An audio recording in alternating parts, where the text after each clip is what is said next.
যোৱাকালি আমাৰ সুচাৰুৰূপে আমাৰ গৌৰীপুৰ সমষ্টিৰ 33খন গাঁও পঞ্চায়তত আমি প্ৰতিটো পঞ্চায়ততে আমি কেণ্ডিডেট আমি কমপ্লিট কৰিছোঁ। আজি স্কটনি আছে, আমি এতিয়া ধুবুৰী যাম।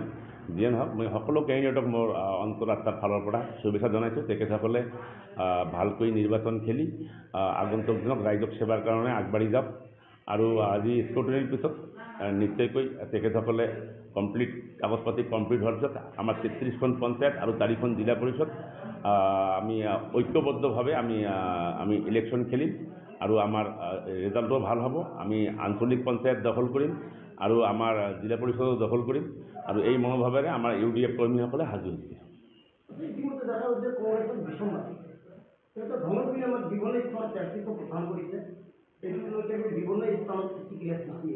নিশ্চয়কৈ আমাৰো দৃষ্টিগোচৰ হৈছে ধুবুৰী জিলা কংগ্ৰেছত যিটো বিসম্বাদ গা কৰি উঠিছে টিকিট কেন্দ্ৰিক, এইটো লাজ লগা কথা হৈছে। তেখেতসকলে টকা পইচাৰ বিনিময়ত টিকিট দিয়াৰ অভিযোগ ৰাইজে কৰিছে, আমি ছ'চিয়েল মিডিয়াত চাইছোঁ। যদি তেনেকুৱা হৈছে তেতিয়া এই কেণ্ডিডেটবিলাকৰ ফালৰ পৰা যদি দুজন এজন মানুহ এই টকা লৈ টিকিট লৈ জিকি যায়, এই গাঁও অঞ্চলৰ কেনেকৈ ডেভেলপমেণ্ট হ'ব? এইটো বহুত বড় লাখটকীয়া প্ৰশ্ন। এই তেনেকুৱা দুৰ্নীতি যদি আমাৰ কংগ্ৰেছ দলৰ ওপৰ মহলৰ পৰা তেনেকৈ কৰে, যেনেকৈ ইহঁতৰ কংগ্ৰেছ কৰ্মীসকলে অভিযোগ কৰিছে, তেনেহ'লে আমাৰ ৰুৰাল ডেভেলপমেণ্টত এটা বহুত কুঠাৰ আঘাত হ'ব। গতিকে এই অনৈতিক কামটো আমাৰ এই ডিষ্ট্ৰিক্টত পৰম্পৰা আনিয়ে বেয়া এটা পৰিৱেশ সৃষ্টি কৰিছে। তাৰ কাৰণে আমি এইসকলক আমি ধিক্কাৰ দিছোঁ। এইটো গণতান্ত্ৰিক দেশ, গণতন্ত্ৰত সঠিকভাৱে ৰাইজখিনিক পইচা নোলোৱাকৈ টিকিট প্ৰদান কৰিব লাগিছিল। এটা ৰাজনৈতিক দল হিচাপে এটা পুৰণি দল, তেখেতসকলে এইটো নকৰি, যদিও আমাৰ অপজিশ্যন, আমি ইহঁতৰো বেয়া নিবিচাৰোঁ, কিন্তু ইহঁতে যিটো কাম কৰিলে সাধাৰণ ৰাইজৰ ওপৰত এই টকা পইচা লোৱা লেনদেন কৰি এটা পৰিৱেশ যে বিনষ্ট কৰিলে, আমি দুখ পাইছোঁ। মোক আচৰিত লাগে, এটা 130 বছৰীয়া কংগ্ৰেছ দল তেখেতসকলৰ সুসন্তান জন্ম দিব পৰা নাই নেকি? আমাৰ 2 মাহ আগত ছানোৱাৰ হোসেন আমাৰ AIDFৰ পৰা পদত্যাগ কৰি কংগ্ৰেছত জইন কৰিছিলে, তেখেতে টিকিট পাইছে।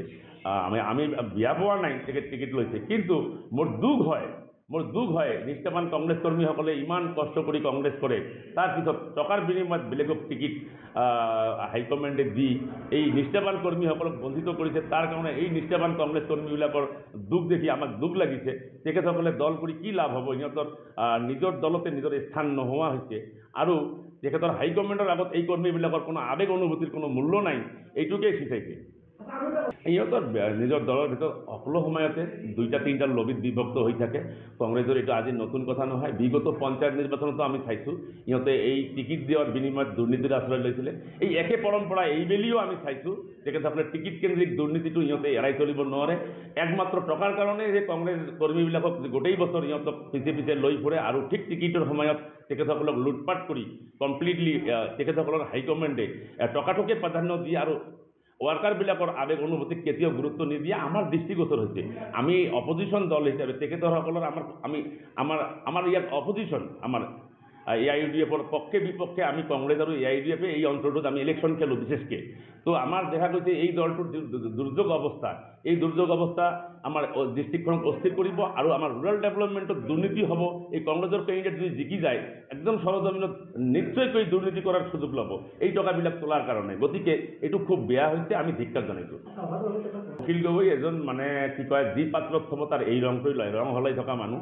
তেখেতক মই একো ক'বলৈ নাযাওঁ। তেখেতৰ মানুহটো অস্থিৰ মানসিকতাৰ মানুহ। তেখেতে ক'ত কি কৰে কোনেও গম নাপায়। আজি এঠাইত, কালি এঠাইত, আজি এঠাইত।